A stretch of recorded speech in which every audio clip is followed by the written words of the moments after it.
Hey, it's Shane, and welcome to Eat Like a Barbarian. I almost took out my whole liquor cabinet just now, so I'm a little laughing. We were supposed to be out at the grill today, but Florida weather has something else in mind. So we're going to be making our steak tacos right on the cast iron, right here in the kitchen. We'll be back to you in a minute.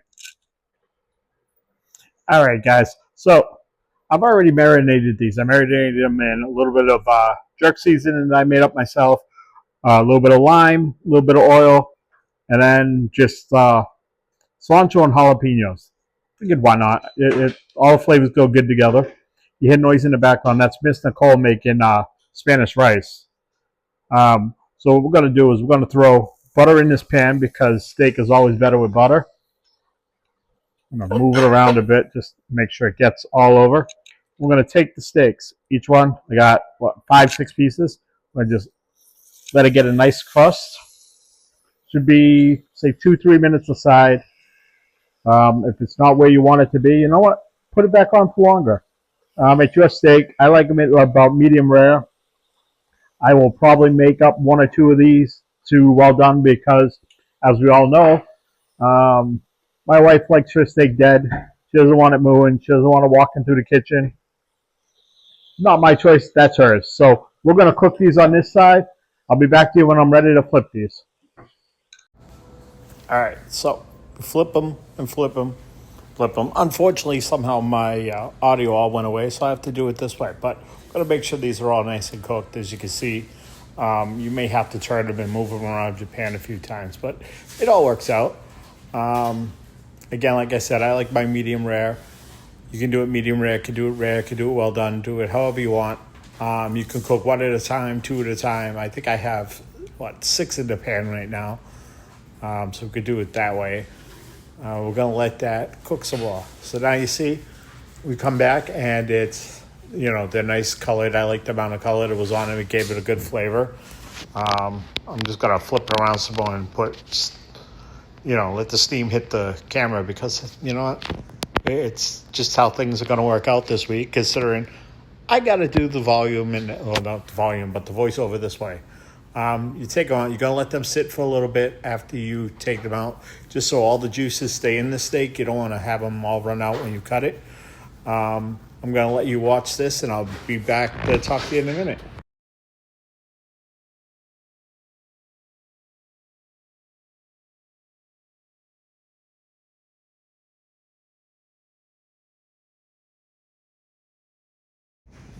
All right, so now I got to talk you through a margarita again. It was a simple one. I found a mix on a Carnival Cruise called Filthy. It's just what they use for their margaritas and Bloody Marys. All it is, it ended up being 6 ounces of the Filthy margarita mix. You can use whatever margarita mix you have. It doesn't need to be the Filthy. And I used what came up to about 5 ounces of tequila just because, I was making 2 at a time, one for me, one for Nicole. But as you see, I have it all measured out already. I just pour it in the mixer. We'll pour the tequila again that I already have mixed out. And yes, we are using tequila this week, not vodka, not rum. So as always, you just kind of mix it until the outside of the glass feels cold. That's how you know it's nice and cold. Because if the outside of your glass is cold, the inside of your glass is cold. We're using, as you see, we have that cool blue glass there. It was what we picked up when we were in Cozumel. We did buy a set, but only one of them made it home. So we will fill up the glass. Again, you can use a bigger glass. You can use a tall glass if you want. You can drink it right out of the mixer if you really want. Finally, this week we bought real maraschino cherries, not those murder cherries I've been telling you about that are in moonshine. These are just regular maraschino cherries. If you could hear the video, we mostly bought them because I'm having Nicole make me a pineapple upside down cake, and you need cherries for that. So as you see there, I put a bunch of cherries in it because she really likes her cherries. Pretty much what I'm talking about now. Not that you can hear me, but that's what I'm talking about. I'm trying to get the lime out of the cup. Didn't want to come. Put that on there. Nicole doesn't like salt or sugar on her glass for her margaritas, so that's how we left it, just like that. spin it around so you can see the cool little design on it. And there's Nicole's hand, and there it goes. All right, so now we're at the cut the steak and build the taco times. You see I cut it kind of at an angle. You can cut it straight. You can leave it whole if you wanted to even. Be a little tougher to eat, but if that's how you really want it, go for it. It's your food, it's your dinner, you do it how you like it. I'm just showing you the basics of how easy it can be to put it together. After that, it's up to you. I started to make a regular size taco, then realized I was making Nicole's tacos first. So she had to, you'll see at one point, she brings me tiny little tacos after I get this one half made. We're using, yep, there we go. I was hoping I showed the name of the cheese. That way I don't have to go that far into it. So I'm going to put this one together.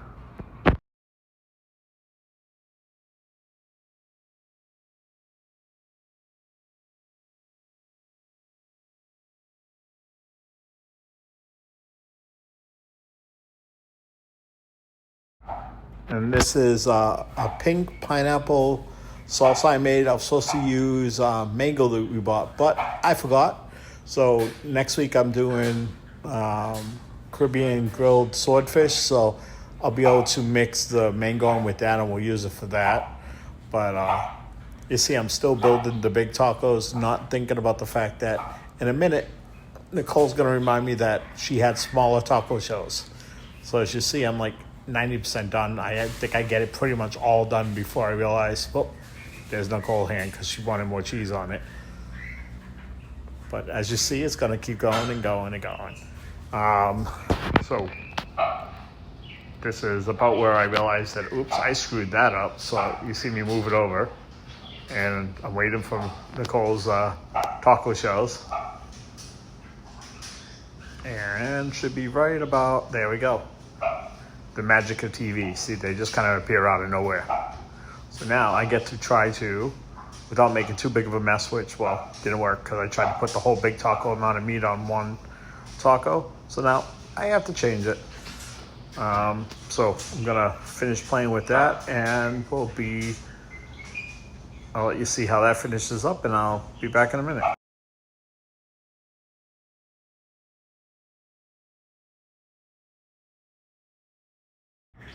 Okay, and then we're gonna hit that with the lime sour cream that I did. I think it was last week even, maybe the week before. I don't even remember. Maybe I didn't make it for a video, made it for something else. I really don't remember. So here I am cutting up more steak just because, well, it's time to make more.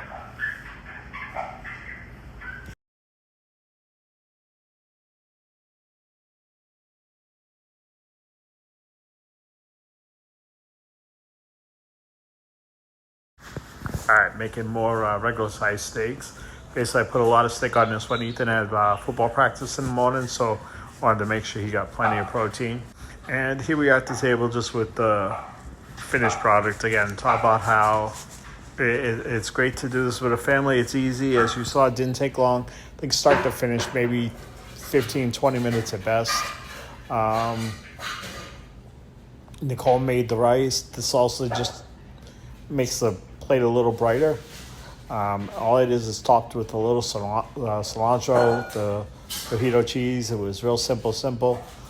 And then, again, as always, telling you what we're doing next week, and I'm sure I'm babbling a bit because, well, Nicole says I babble. But that's the end of it, and like always, eat like a barbarian, guys. Okay, I guess I underestimated how far into that was. Still, showing you the drink. There. Now, we're almost done. Like I said, next week, hopefully if the weather holds up, we will do the grilled sword.